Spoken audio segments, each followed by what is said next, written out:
The phone rang at 2017 a.m. You know how it is, middle of the night calls never bring good news. I'm Rick Anderson, 67 years old, and I've been around long enough to know that nothing good ever comes from a ringing phone at that hour.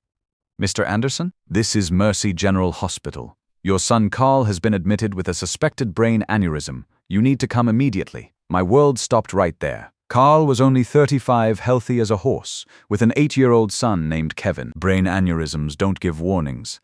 I knew that much from my 30 years as an insurance investigator. I'd processed too many life insurance claims just like this one. Sudden, devastating, no chance to say goodbye. Look, I spent 3 decades catching insurance cheats and investigating suspicious deaths. You learn to spot the real deal from the fake stuff pretty quick. This call had that gut-punch authenticity you can't fake. I threw on some clothes and drove to the hospital in a fog. The emergency room was that harsh fluorescent nightmare you never want to see your family in. The doctor's words hit me like a freight train. Massive aneurysm. Nothing we could do. He's already gone. Already gone. My boy, my only child, just like that. No warning signs. No chance to fix it. No last words. Just a phone call in the middle of the night, and suddenly I'm signing papers no father should ever have to sign. I was sitting in that sterile hospital room, trying to process the paperwork and make arrangements nobody should have to make, when Monica finally showed up. That's my daughter-in-law, Carl's wife of 10 years. It was nearly noon. Sorry, there was traffic, she said, not even looking at me. She was checking her phone, perfectly dressed in some expensive outfit that probably cost more than most people make in a week. Every hair in place, makeup perfect. I had to find someone to watch Kevin. Now hold on. I'd already called Kevin's school at 7 a.m. and arranged for him to stay with his friend Tommy's family. Basic grandfather duty makes sure the kid's taken care of when the world falls apart. Monica hadn't even thought to do that.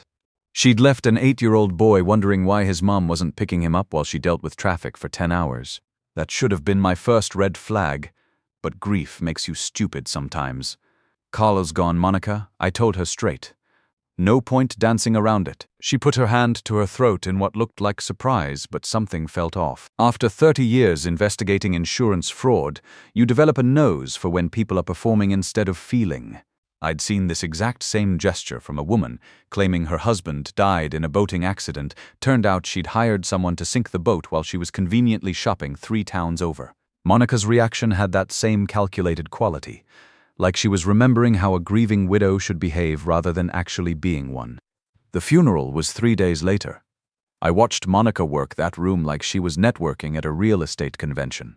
And yeah, that's what she did for a living, sold houses to rich folks who wanted to flip them for profit. Same skill set, I guess. She had every detail of her appearance perfect. The right black dress that somehow managed to be both appropriate and flattering. The right shoes, even waterproof mascara that never seemed to get used. She'd lean against me at just the right moments when important people were watching, playing the devastated widow. Your son helped me keep my house during my divorce. One woman told me, clasping my hands. He reduced his fees when he learned I was struggling. Carl was the only attorney who took my discrimination case when nobody else would. An elderly guy said he cared about justice, not just billable hours. Every story about Carl made my chest tighten up. My boy had lived his values, made a real difference. Meanwhile, Monica was having hushed conversations with people I didn't recognize, checking her phone between condolences. That's when I noticed him, tall guy in an expensive suit, standing apart from the mourners. Monica made a beeline for him during a lull in the receiving line. When I walked over, they separated like they'd been caught doing something. "This is Vincent Hayes," Monica said smoothly, one of Carl's business associates. Vincent gave me a quick handshake and some hollow condolences about what a remarkable man Carl was. But here's the thing, in 30 years of investigating insurance fraud, you learn to read body language. The way Monica touched his arm when she introduced him, the way they'd been standing too close, the way he kept looking at her when he thought nobody was watching. These two knew each other a lot better than business associates. I filed that observation away in the part of my brain that never stopped being an investigator. Might mean nothing, might mean everything. After most people had left, Carl's attorney George Patterson pulled me aside.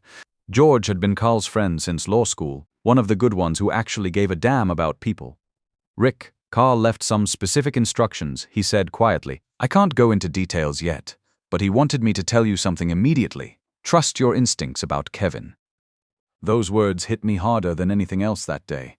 Trust your instincts. Carl had seen something coming, and now he was counting on his old man to figure it out. The next day, we met in George's office for the will reading. Monica sat there looking smug, probably expecting to inherit everything. Her attitude changed real quick when George started reading. Carl Anderson leaves the family home at 1742 Oakwood Drive, both vehicles and his personal account at First National Bank to his father, Richard Anderson. You should have seen Monica's face. That perfect composure cracked like cheap paint. That's impossible. We bought that house together. George slid documents across the desk. The house was purchased solely in Carl's name before your marriage. It was never converted to joint property. I was as shocked as she was, but I kept my mouth shut. In my line of work, you learn when to listen and when to talk. Carl had never mentioned any of these arrangements to me. The house, a nice colonial worth about $350,000 minor, was mine. So were his Toyota Camry and Honda CR-V, plus a bank account with $85,000 I didn't even know existed. What about Kevin's college fund? Monica demanded, her voice getting that sharp edge I'd heard her use on the phone with difficult clients. Carl established a trust for Kevin's educational expenses. George replied. Rick has been named trustee. Monica went white as a sheet. She was getting the lake house property up north, some investment accounts, and a $500,000 life insurance policy. Most people would call that substantial money, but it clearly wasn't what she'd expected. The whole drive home, I kept thinking about what Carl had done. My boy was always methodical, planned everything out. This wasn't some spur-of-the-moment decision. He'd seen something coming and made sure Kevin would be protected. After the meeting, George asked me to stay behind. He handed me a sealed envelope with my name in Carl's handwriting. Read this at home, he said quietly, and Rick Carl knew exactly what he was doing. Trust that. That night, alone in my little ranch house, I opened Carl's letter with shaking hands. What I read there changed everything, Dad. If you're reading this, I'm gone and you're dealing with Monica. My marriage has been failing for months. I've discovered things about Monica that make me fear for Kevin's safety and your security. I've arranged things to protect you both. The house and money aren't really for you. They're tools to make sure Kevin has one stable parent figure. Monica will fight this. She'll try to manipulate you. Don't let her know what you know. Watch and wait. George has more evidence. I'm counting on your investigative skills to protect my son. I sat there holding that letter, everything clicking into place like pieces of a puzzle I'd been working on for years. Carl had seen this coming and planned accordingly. He'd trusted his old man to step up when he couldn't protect Kevin anymore. The very next morning, Monica called. Her voice had that fake sweetness that reminded me of insurance scammers trying to butter me up before hitting me with their sob stories. Rick, I've been thinking about what makes sense for everyone, especially Kevin. This house has so many memories of Carl. Every room reminds Kevin of what he's lost. Yeah, right. What are you getting at, Monica? I found a lovely condo downtown near the cultural district, walking distance to museums, excellent schools nearby. But with the way Carl arranged things, I'll need your cooperation. Here we go.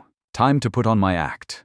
Oh, the will situation is obviously some kind of mistake. Carl would never have intentionally put me in such a difficult position. Her voice got that practiced tremor that reminded me of a woman I'd once investigated who claimed her husband died in a skiing accident. Turned out she'd pushed him off the cliff herself. I've spoken with an attorney who suggests we could avoid lengthy legal proceedings if you'd simply transfer the house to me, as Carl would have wanted. There it was. The con game in full swing.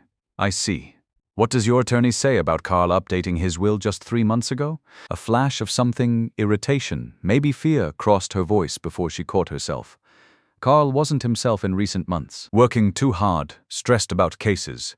He wasn't thinking clearly about our family's best interests. I played dumb. That must have been difficult for you both. It was. Which is why I believe he'd want us to correct this oversight now, for Kevin's sake. Always came back to Kevin, didn't it? Using that boy as leverage in whatever scheme she was running. I understand your concern, I said, keeping my voice neutral. But making hasty decisions during grief isn't wise. Maybe we should give ourselves time to adjust. Her mask slipped just a little. Of course you need time, but the condo I found won't be available long. It would be so much easier for Kevin if we could settle things quickly. Classic high-pressure sales tactic. Create urgency, force a quick decision before the mark has time to think it through. I'd seen it 100 times in insurance fraud cases. Over the next few weeks, I did what I do best. I watched and documented everything. Monica started leaving Kevin with me more often, claiming she needed time to process her grief. In reality, she was having long dinners with Vincent Hayes. The real breakthrough came when Kevin told me about their Miami trip the month before Carl died. Mom left me with a babysitter at the hotel while she went out with Vincent. Kevin said, his 8-year-old face scrunched with confusion. Even at night. I got scared and called her room, but she didn't answer. The babysitter fell asleep watching TV. My blood ran cold. She'd left an 8-year-old kid alone in a strange city with a babysitter who wasn't even doing her job, just so she could play house with her boyfriend. "Did you tell your mom you were scared?" I asked. Kevin shook his head. "She said it was important for her to be happy again, and I shouldn't make things harder by complaining. That's when I knew I had to take action. This wasn't just about money or property anymore. This was about protecting a vulnerable kid from a mother who saw him as an inconvenience in her new life plans. I installed security cameras in the house, for safety," I told Monica when she noticed them. She didn't object. Those cameras caught plenty over the following weeks. Monica bringing Vincent over late at night, both of them drinking wine in what was now legally my kitchen while Kevin slept upstairs. Monica coaching Kevin on what to tell Grandpa Rick about their activities. Multiple instances where she'd promise Kevin she'd attend his soccer games or school events, then cancel at the last minute because something important came up. But the real goldmine was what George showed me from Carl's private files. My son had been busy in those final months, documenting everything like the thorough attorney he was. Phone records showing 8 months of constant communication between Monica and Vincent. Photos of them at expensive hotels while Kevin was supposedly at playdates. Financial records showing Monica had been secretly moving money around, setting up accounts Carl didn't know about. "Your son was methodical," George said, spreading the evidence across his desk. He hired a private investigator, documented everything, built an airtight case. He was planning to file for divorce and full custody. What stopped him? Time. The aneurysm hit before he could make his move. I studied those photos, feeling sick to my stomach. While Carl was working late trying to provide for his family, Monica was playing house with her boyfriend and treating Kevin like an afterthought. "There's more," George continued. The investigator found financial records showing Vincent has been supporting Monica for months. Expensive gifts, hotel bills, even helped her lease a BMW she claimed was a work expense. That explained a lot. Monica's sudden interest in designer clothes, her frequent business trips, the way she always seemed to have money for things Carl's salary shouldn't have covered. 3 weeks after the cameras went in, Monica made her big move. She invited me to dinner at some fancy restaurant downtown, the kind of place that charges $40 for a piece of fish and calls it artisanal. "Rick, I've been thinking about our situation," she said, sliding a legal document across the table. "My attorney drafted this simple agreement. You transfer the house and vehicles back to me as Carl's widow, and I guarantee you regular visitation with Kevin." I scanned the document carefully, using every trick I'd learned in 3 decades of reading insurance policies and legal contracts. What she was proposing was essentially ransom, give up everything Carl had legally left me in exchange for permission to see my own grandson. But the real kicker was buried in the fine print. Monica would have flexibility to relocate for career opportunities, and I'd get reasonable visitation, regardless of geographic location. Geographic location? I asked casually. "Well, Vincent has development opportunities in different markets. We might need to relocate temporarily." "Where exactly?" She waved her hand dismissively. "Nothing's definite yet, but Rick, this really is the best solution for everyone. Fighting me would only hurt Kevin in the long run." There it was, the threat wrapped up in concern for Kevin's well-being, classic manipulation tactic. "This is quite a proposition," I said, folding the document carefully. "I'll need time to review it, of course, but don't take too long. These opportunities don't wait forever. More pressure tactics." I smiled and nodded, playing the confused old man she thought she was dealing with. That night, I called George. She just handed us everything we need. "Time to file those custody papers. You sure you're ready for this, Rick? It's going to get ugly." "I've been ready since I read Carl's letter." 2 days later, Monica got served with an emergency petition for temporary custody modification. Her reaction was exactly what I expected from someone whose scam just got exposed. She called me screaming, "You scheming old bastard. How dare you try to steal my son?" On advice of counsel, "I can't discuss this matter directly," I replied calmly. "I'll destroy you in court. You're just a bitter old man who can't accept that Carl's gone." I hung up and immediately called George. document that call shows her real character when she's not performing. The custody hearing was scheduled for the following Thursday. Judge Sarah Coleman had a reputation for being tough but fair, especially when children's welfare was involved. George and I spent days preparing. We organized everything like a complex insurance fraud case: timeline of events, documented evidence, witness statements, expert testimony from child psychologists. Remember, George coached me? Stick to the facts. Don't get emotional. Don't attack Monica personally. Just present the evidence and let it speak for itself. Monica showed up to court with Peter Williams, one of the most expensive family attorneys in the city. Vincent's money at work, no doubt. She was dressed like a grieving widow again. Conservative black dress, minimal makeup, that practiced look of wounded confusion. Judge Coleman wasted no time. This is an emergency hearing regarding temporary custody modification for Kevin Anderson. I've reviewed the petition and supporting documentation. Let's proceed. George presented our case methodically. The documented patterns of neglect Kevin left alone in Miami, missed school conferences, forgotten medications, the financial deception, secret accounts, hidden assets, lifestyle beyond Carl's income, the relationship with Vincent Hayes that had been going on throughout the marriage, the attempt to use Kevin as leverage in a property dispute. Williams countered by painting me as an interfering grandfather exploiting a grieving widow's temporary struggles. He suggested my obsessive documentation showed unhealthy fixation, claimed Monica was a devoted mother temporarily overwhelmed by extraordinary circumstances. Your Honor, Williams said smoothly, Mr. Anderson has kept his grandson overnight precisely 23 times since his son's death at Mrs. Anderson's request to help during this adjustment period. This doesn't demonstrate neglect. It shows a mother wisely accepting family support while processing her grief. When my turn came to speak, I focused on Kevin, not Monica. I described specific examples of his increasing anxiety, his academic struggles since Carl's death, the stability I'd tried to provide. Your Honor, I'm not seeking to replace Monica as Kevin's mother. I'm asking for temporary measures to ensure his needs are prioritized during an exceptionally vulnerable time in his development. Judge Coleman asked pointed questions of both sides.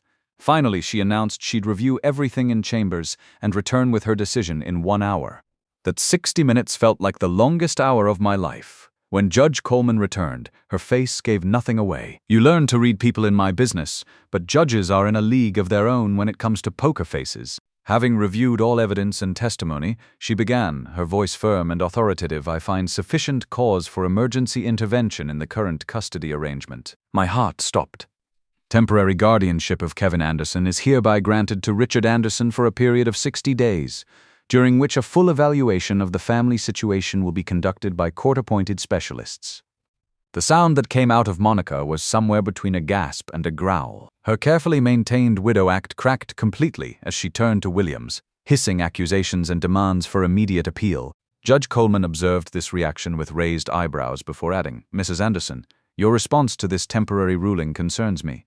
I strongly advise you to use the coming evaluation period to demonstrate mature parenting capacity rather than focusing on personal grievances. After court, Monica tried to block our path in the hallway. This isn't over, she snarled, ignoring Williams tugging at her arm. You think you've won? You have no idea what's coming. George stepped between us. All communications go through counsel from this point. But Monica was already walking away with Williams, her phone pressed to her ear. Probably calling Vincent to figure out their next move. The next few weeks were tense. Monica showed up for her court-mandated supervised visits sporadically, spending most of the time asking Kevin leading questions about whether Grandpa Rick was being mean or making him sad. Kevin handled it better than I expected. Kids are tougher than we give them credit for. Then came the phone call that changed everything. Rick, we need to talk privately. Just you and me. Monica's voice had lost all its fake sweetness. She sounded tired, maybe even defeated. We met at Riverside Park on a gray Tuesday afternoon. Monica was dressed for business, not mourning, sharp suit, hair pulled back, looking like she was heading to a board meeting rather than discussing her son's future. I'm dropping the custody case, she said without preamble. Of all the things I'd expected her to say, this wasn't one of them. Come again. You heard me. Vincent and I are moving to the Cayman Islands next month. He's secured development rights for a major resort project, biggest deal of his career. We'll be there at least 3 years establishing the operation. She spoke about abandoning her 8-year-old son like she was discussing a job transfer. And Kevin, I asked, though I already knew the answer. She shrugged. Kevin needs stability, structure, all those things the court evaluator keeps harping about. I can't provide that right now, not with the demands of relocating and launching a major development project, so you're just walking away. I prefer to think of it as making the mature, responsible choice. Her tone suggested she expected praise for this decision. I'm putting Kevin's needs first by recognizing you're better positioned to meet them. What do you want from me? A clean break. Sign the custody agreement my lawyer's drafting, and this whole mess goes away quietly. No contested hearings, no messy investigations into my personal life. Kevin stays with you while I start fresh. Just like that. 8 years of being Kevin's mother, and she was ready to walk away for a business opportunity. 1 week later, Judge Coleman reviewed the voluntary custody agreement Monica had signed the day before departing for the Caymans with Vincent. This is unusual, the judge commented, studying the document carefully. Mrs. Anderson is surrendering primary custody while maintaining only limited visitation rights.